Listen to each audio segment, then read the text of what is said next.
देख रहे हैं हाफ ईयरली एग्जामिनेशन 2022-23 कक्षा 6 का सब्जेक्ट है मैथ, गणित का पेपर है। मैक्सिमम पूर्णांक 80 का है। देख रहे हैं इसी वर्ष का है हमारे विद्यालय का पेपर, बहुत ही महत्वपूर्ण है। बिल्कुल मिस करना करना, पूरा पेपर देखना, पूरा वीडियो देखना और स्किप मत करना। देख रहे हैं खंड सेक्शन ए से खंड से कह रहा है सबसे छोटी पूर्ण संख्या है। सबसे छोटी पूर्ण संख्या पूछे तो 0 होता है और प्राकृतिक संख्या पूछे सबसे छोटी तो 1 होता है। ध्यान देना इसमें। ऋण 25 से बड़ा पूर्णांक, ऋण 25 से बड़ा पूर्णांक ऋण में पूछ रहा है तो इससे छोटा वाला बड़ा हो जाएगा, ऋण 24 हो जाएगा। ये 24 इसका सही है विकल्प, इसमें 0 सही है। और फिर पूछ रहा है निम्नलिखित में से कौन सी अभाज्य संख्या है। अभाज्य आप जानते होंगे जो वह संख्या है जो एक स्वयं और एक के अतिरिक्त किसी तीसरी संख्या से न कटे उसे अभाज्य संख्या कहते हैं। ये सभी संख्याएं कट जाएंगी, 29 किसी से नहीं कटेगा। और फिर है एक बिंदु से कितनी रेखाएं गुजर सकती हैं? अनंत, अनेक, मेनी, अनंत। फिर कह रहा है निम्नलिखित में कौन सा भिन्न सरलतम रूप में है। सरलतम रूप के मतलब अब उसको सरल ना किया जा सके, छोटा ना किया जा सके। ये भी सरल हो जाएगा, ये भी सरल हो जाएगा। और देख रहे हैं 15/22 और 12/25 इसमें से कौन सा होगा दोनों भाई? इसका लघुत्तम 12 दूनी 24 और ये हो जाएगा 5, एक कुछ मिस लग रहा है, 12/25 होगा। और ये भी विकल्प कह रहा है निम्नलिखित में से कौन सा भिन्न सरलतम रूप में है। ये अब तो सरल ये भी नहीं होगा, किसी भी संख्या ऐसी संख्या नहीं है जो अंश हर दोनों को काट दे। और ये भी देख रहे हैं नहीं कट रहा है, तो आप इसमें दोनों में देख लेना, एक बार और क्लियर कर लेना। 12/25 है। फिर कह रहा है 28 के सभी गुणनखंड मतलब किससे कटेंगे? 1, 2, 7, 14, 28। ये तो सही है। और इसमें देखें 1 नहीं है, 28 3 से नहीं कटेगा, यही पहला विकल्प सही है। ऋण 8 का निरपेक्ष मान मतलब निरपेक्ष मान बिना चिन्ह का अर्थात 8 होगा। ऋण 99 का उत्तरवर्ती, ऋण 99 है, ऋण 99 में 1 जोड़ोगे तो ये देखिए इस तरह जुड़ेगा। ऋण 99 धन 1 करेंगे तो ऋण 98 आएगा। इसका कितना आएगा? ऋण 98। ये ऋण 98 बी विकल्प इसका सही है। एक रेखा द्वारा प्रदर्शित कोण है। एक रेखा द्वारा कौन सा कोण होता है? रेखा पर बना कोण, रेखा 180 अंश का होता है। और एक वृत्त के व्यास की संख्या हो सकती है। एक वृत्त के व्यास की संख्या हो सकती है केवल एक। वृत्त में केवल एक ही व्यास होता है, वो सबसे बड़ा होता है। देख रहे हैं ना, ये केंद्र है वृत्त का, इसी से होकर जाएगा व्यास एक। अगर जीवा कहता तो जीवा, ये सभी जीवा, कई जीवाएं होती हैं, लेकिन व्यास केंद्र से होकर जाने वाली रेखा व्यास होती है, केवल एक होता है। अब अगला क्वेश्चन है, फिर पूछ रहा है 15 और 25 का उभयनिष्ठ गुणनखंड ज्ञात कीजिए।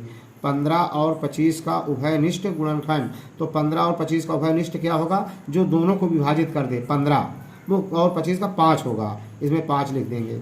एक ईंट का आकार कैसा होता है? घनाभ के आकार का होता है। और कह रहा है ऋण 15 से ऋण 18 घटाना है। बहुत ध्यान देने वाली बात है चिन्ह का। ऋण 15 से ऋण 18 अगर आप घटाएंगे तो ये चिन्ह बदल जाएगा। ऋण 15, ऋण का धन 18 हो जाएगा, 18 में 15 घटाएंगे 3 आ जाएगा। देख रहे हैं ना, इसमें आपको 3 लिखना है। फिर कह रहा है 3/5, इसमें भिन्न 3/5 के समतुल्य ऐसा भिन्न ज्ञात कीजिए जिसका अंश 9 है। अब 3/5 है, देख रहे हैं ना। अब अंश कितना हो गया है? 9। अंश कितना है? 9। अगर ये 3 की जगह 9 हो गया तो 3 में क्या किया गया? 3 में 3 से गुणा किया गया तब 9 हुआ। तो 5 में भी वही चीज़ कर दीजिए, 3 से गुणा, 3 बचे 15। अगर अंश भिन्न 3/5 के समतुल्य ऐसा भिन्न ज्ञात कीजिए जिसका अंश 9 है। इसको आप समझ गए होंगे अच्छी तरह से। अगला है एक दिन का कितना भाग 8 घंटा होता है। एक दिन का कितना भाग 8 घंटा होता है, मतलब तिहाया भाग उसका। एक दिन में 24 घंटा, 24 का तिहाया कर देंगे तो 8 आ जाएगा, मतलब 1/3 भाग। अगला क्वेश्चन है दो क्रमागत सम संख्याओं का HCF निकालेंगे। तो HCF कितना होता है? अगर दो क्रमागत सम संख्या जैसे 2 और 4 का मासा निकालेंगे तो 2 आएगा। 4 और 6 का मासा निकालेंगे तो 2 आएगा। तो दो क्रमागत सम संख्याओं का मासा कितना होता है? हाईएस्ट कॉमन फैक्टर होता है 2। अगला है एक त्रिभुज की कितनी भुजाएं होती हैं? 3। एक त्रिभुज की 3 भुजाएं होती हैं। अगला आप देख रहे हैं क्वेश्चन 32 व 53 के बीच कुल कितनी पूर्ण संख्याएं हैं? लेकिन वीडियो डाला गया है, देख लेना।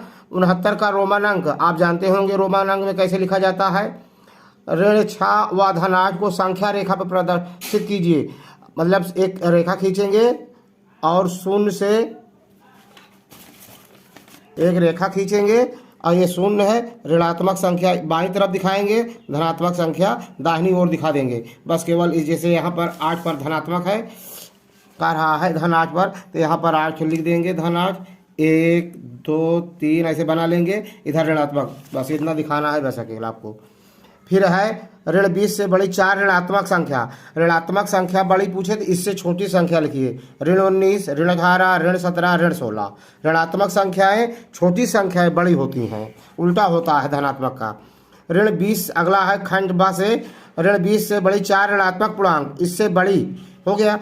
अगला है योग ज्ञात कीजिए। धन ऋण का देख रहेंगे, धन धन को जोड़ लेना, ऋण ऋण को, जैसे 16 4 20 और यहाँ 7 9 16, ऋण 16 हो गया, धन 20, धन 20 में 16 घटाएंगे, धन 4 आएगा। एक वृत्त खींचकर चिन्हित कीजिए, उसका केंद्र। बहुत इंपॉर्टेंट क्वेश्चन है, समझ लीजिए, पूरा बोर्ड का आपका पेपर है। ये है वृत्त कह रहा है उसका केंद्र, ये वृत्त का केंद्र, वो जो होता है वृत्त का केंद्र होता है।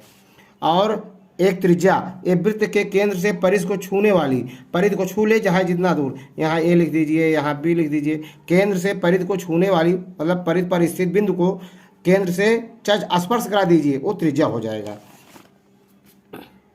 अगला है एक संख्या 12 से विभाज्य है, यह संख्या अन्य कौन सी संख्याएं से विभाजित होगा।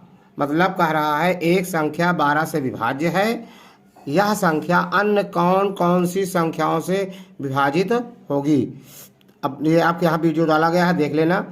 28/6 का मिश्रित भिन्न, मतलब अंश में हर से भाग दे दीजिए। 6 चौको 24, 4 सही 4/6 आएगा। फिर सरल कर देंगे, 2 दूनी 4 2 तिहाई 6, तो 4 सही 2/3 हो जाएगा। 2 खुले व इसको चित्र बनाना है। अब सरल करना है, इसमें इन दो लघुत्तम लेकर जोड़ देना है आपको। फिर ऋण धन फाइंड ज्ञात कीजिए। ऋण 7, ऋण 8 और ऋण 25। अब इसका ब्रैकेट तोड़ेंगे तो ऋण ऋण धन हो जाएगा। 8 7 15 और 15 और धन 25, 25 में 15 घटाएंगे, धन 10 आएगा।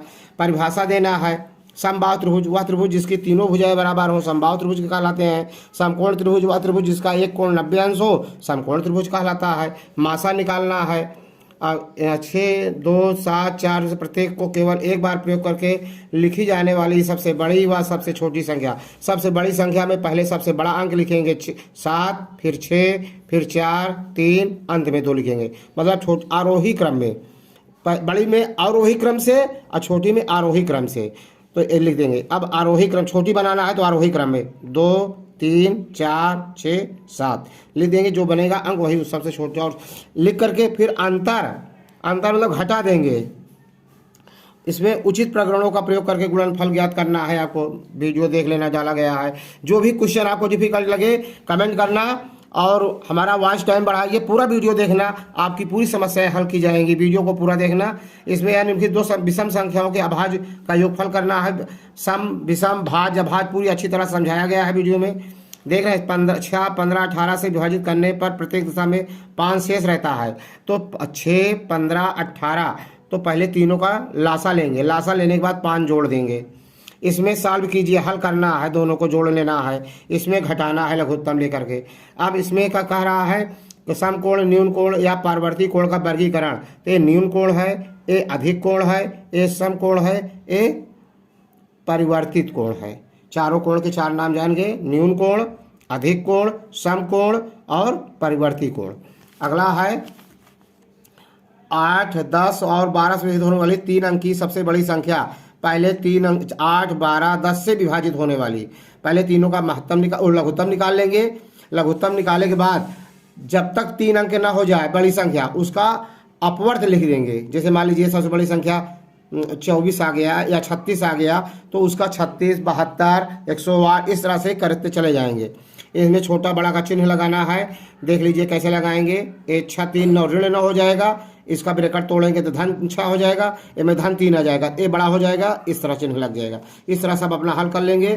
कारा एक चतुर्भुज बनाइए, ऐसे रफ्तार में बना लेना। एक चतुर्भुज KLMN,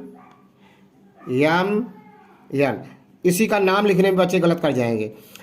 अगर के से शुरू कर रहे हैं यहाँ से, अगर इस तो इससे ए भुजा निकली हुई है, इसके सीध में होना चाहिए, फिर इस तरह, फिर इस तरह, देख रहे हैं ना।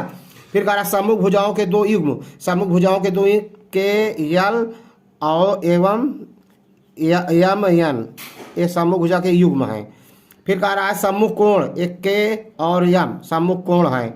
फिर संलग्न भुजा, संलग्न भुजा होता है जैसे के यल और सम्मुख भुज एवं, अब एक संलग्न भुजा ऐसे जुड़ी हुई, ई रेखा से जुड़ी ई है, यल यम, यल यम।